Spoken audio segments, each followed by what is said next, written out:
que eu gostaria de agradecer inicialmente a oportunidade de participar deste evento, especialmente as instituições que tanto se esforçaram para tornarem possível o 6º Colóquio de Direito Animal, especialmente a Universidade do Atacama e a Universidade Central de Chile. Agradeço também ao professor Israel Gonzalez, que de uma forma muito gentil me convidou para participar do evento, pôde analisar o tema tratado no meu artigo e a partir de agora poderemos debater um pouco mais sobre esses questionamentos. Eu sou Braulio Paiva, sou advogado e professor no Brasil, sou morador do estado de Minas Gerais e nos últimos tempos tenho me dedicado ao estudo dos direitos dos animais em diversas áreas de meu país. Falarmos sobre um direito animal no Brasil é uma tarefa um pouco difícil, assim como ocorre na grande maioria dos países da América Latina. Nós temos o direito animal como um ramo da ciência jurídica bastante recente. É fato que alguns séculos atrás não se tratava de direitos animais, especialmente porque nós temos uma história religiosa e filosófica que sempre colocou os animais em condição de inferioridade, como sendo bens, propriedades dos seres humanos. Inclusive passagens bíblicas em que se reconhecem os animais como sendo subordinados aos seres humanos, a quem foi dada a garantia de governar a terra, uma vez que feitos à imagem e semelhança do Criador. Não é verdade? Ocorre que a partir do início do século passado no Brasil, diante de um panorama econômico de desenvolvimento de toda a federação, da necessidade de garantir melhores meios para a população que vinha das áreas rurais para os centros urbanos, surgiu uma necessidade muito grande de proteger os animais, especialmente por seu valor econômico. Os animais, que até aquele momento eram tratados simplesmente como propriedades, passaram a ser propriedades cada vez mais rentáveis, utilizadas tanto no transporte, em veículos de tração animal, como também para movimentar máquinas e aparelhos dos mais diversos naquela indústria nascente, ainda de forma artesanal, deixando o estilo de monocultura que imperou até o início do século passado. Vejamos então que no início do governo Getúlio Vargas, na década de 30, há uma primeira manifestação jurídica sobre os direitos dos animais, em que o decreto número 24.645 de 34 trouxe uma lista de práticas que seriam tratadas como infrações e suas respectivas penalidades, como forma de barrar o tratamento de animais de forma cruel. Pouco depois, na década seguinte, em 1941, vem então a inclusão dos maus-tratos contra animais na codificação das contravenções penais, no ano de 1941, o que diversos juristas, como o ministro Herman Benjamin do STJ aqui no Brasil, considera em sua obra como a primeira manifestação não antropocêntrica do ser humano no direito, uma primeira demonstração de preocupação do ser humano com o meio que o rodeia, não somente como ele, simplesmente o ser humano como centro da nação brasileira, mas como um elemento dentre tantos outros envolvidos no meio ambiente que precisa ser equilibrado até mesmo por interesse do próprio homem. Ao longo do século XX, então, vem se desenvolvendo um entendimento de que é necessário garantir a dignidade dos animais, que de forma reflexa também garantiria a dignidade do ser humano num ambiente mais próspero e mais amistoso. Vejamos que outros estudiosos, como o professor Ingo Sarlet, um dos maiores juristas desse país, deixa claro que há uma necessidade constante de garantir a dignidade do ser humano como parte, a dignidade do animal como parte da dignidade do ser humano. Tudo isso leva a desenvolvimento de pesquisas que, assim como ocorreu a nível internacional, em 1978 vem a ser promulgada a Declaração Universal dos Direitos dos Animais, reconhecendo a necessidade de uma maior proteção aos animais, o reconhecimento de que estes animais são seres dotados de direito, que não podem ser torturados, não podem ser maltratados e que têm sim uma complexa rede de direitos a partir do momento que possuem sentimentos, né? Na década seguinte, 1988, vem uma Constituição Cidadã no Brasil, a Constituição da República, com forte apelo pelo caráter democrático da República, com a busca de qualidade de vida para o cidadão, de maior dignidade do ser humano, e aí na parte final ela trata especificamente da dignidade dos animais.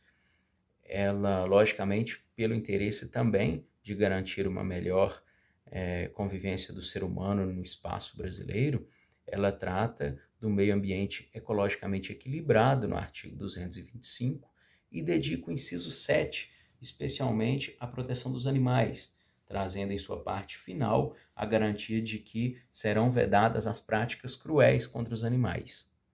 Surge aí talvez a maior previsão legal no país de proteção dos animais, eis que consolidado no texto maior, na lei maior da nossa República. Pouco depois, 10 anos depois, em 1998, vem a Lei 9.605, que trata de crimes contra o meio ambiente, especialmente contra a fauna e a flora nacionais. Vejamos que essa lei traz em seu artigo 32 a previsão de crime de maus tratos contra os animais, estabelecendo uma pena para os infratores.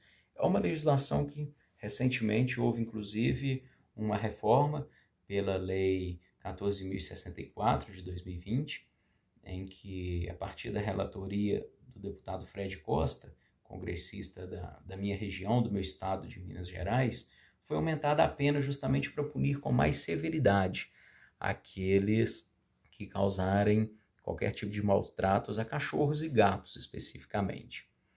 Os estudos seguiram. Em 2012 veio a ser divulgado um estudo, uma declaração de Cambridge, em que diversos estudiosos, cientistas aí de alto reconhecimento mundial, como Stephen Hawking, vieram a reconhecer a existência de tecidos nervosos, de células que permitem aos animais um elevado grau de sentimento, uma possibilidade de sentir emoções como dor, angústia, depressão, alegria, tranquilidade. São demonstrados aí a possibilidade dos animais experimentarem estados psíquicos antes atribuídos especialmente aos seres humanos. Então, a partir daí, tem reconhecida a ideia de senciência dos animais, a capacidade de ter sentimentos, ainda que não possuam o dom da fala, a capacidade de se comunicar através da fala, possuem sim o modo de exprimir sentimentos pelas emoções causadas por tudo que está à sua volta. Vejamos então que a partir daí nós podemos notar uma evolução constante do direito brasileiro em torno da proteção dos animais. Nós tivemos recentemente a decisão da ADI, Ação Direta de Inconstitucionalidade 3776, que reconheceu a impossibilidade de se permitir rinhas de galos, que eram aqueles conflitos, aquelas lutas entre galos em que eles se feriam, podia acontecer de saírem mortos, enfim, práticas cruéis que levavam à dor desses animais. Também foi decidida recentemente a Ação Direta de Inconstitucionalidade 4983, em que o ministro Marco Aurélio, relator para o caso, reconheceu no STF a inconstitucionalidade de uma lei, me parece que do estado do Ceará, se não me falha a memória, que tratava a vaquejada como um meio de entretenimento. Ficou claro que a vaquejada é uma forma também de causar sofrimento e meios cruéis de tratamento dos animais. Eis que 2 peões derrubam um boi, puxando-o pela cauda. Isso gera ferimentos e lesões das mais diversas, isso quando o animal não é levado inclusive à morte. Infelizmente, pouco depois, veio uma emenda constitucional de número 96, ainda em 2017, alterando esse entendimento da justiça e acrescentando ao artigo 225 da Constituição o reconhecimento de que a vaquejada seria expressão de cultura e de prática desportiva da sociedade brasileira. Com isso, passou-se a novamente tolerar essas práticas. De toda forma, fica registrada uma evolução na busca por maior respeito aos animais. Vejamos então que essas decisões demonstram um maior apelo pelos direitos dos animais. Alguns estudiosos, como Vicente de Paula Taide Júnior, um dos grandes pensadores do direito animal no Brasil, destacam que hoje haveria pelo menos 3 classes diversas de animais. Animais silvestres, aqueles que circulam livres pela natureza, não domesticados, que seriam protegidos junto ao meio ambiente através das normas que garantem esse meio ambiente equilibrado. Teríamos os animais de valor econômico, especialmente aqueles utilizados para alimentação humana, que seriam seres também que dispõem de uma certa proteção, ainda que sejam próprios justamente para o abate, para o consumo humano, não podem ser submetidos a meios cruéis, nem mesmo no momento de sua morte, e não podem sofrer qualquer tipo de angústia nos procedimentos de sua criação. Por fim, temos os animais domésticos. Pesquisas recentes mostram que hoje no Brasil, 57% dos lares possuem cachorros, enquanto que apenas 44% possuem crianças pequenas.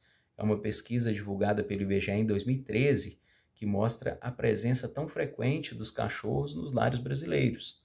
Justamente isso gera diversos conflitos, como a necessidade de garantir a permanência dos cachorros, gatos também em condomínios, a ocorrência de maus-tratos contra esses animais e a consequente necessidade de indenizações para reparar os danos a eles causados.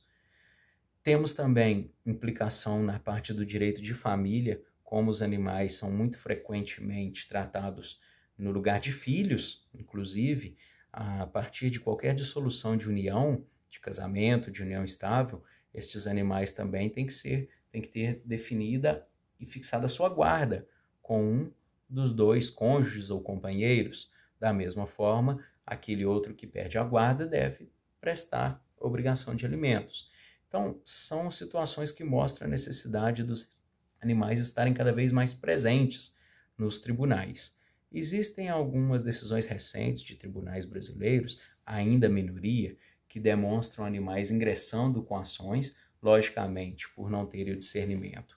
Seus responsáveis entram com as ações, mas os animais seguem no polo ativo da demanda e passam, nesse caso, a ter, entre aspas, a capacidade postulatória, ainda que tenham a capacidade jurídica, garantida já há várias décadas.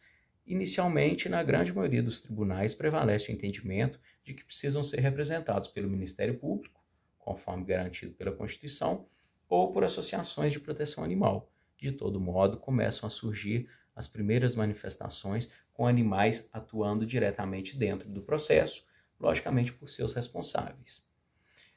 É necessário nós entendermos que os animais estão numa classe tida como sui generis. Eles se representam por si só. Eles teriam um caráter híbrido.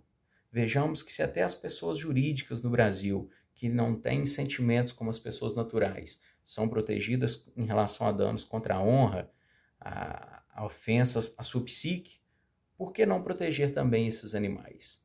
Vejamos então que aqui fica o ponto principal de meu questionamento para futuros debates, especialmente na fase presencial do nosso colóquio de direito animal. Se até os animais, se até as pessoas jurídicas são defendidas atualmente por nossa legislação em crimes contra sua honra, contra os seus sentimentos, por que não garantir a mesma proteção também aos animais?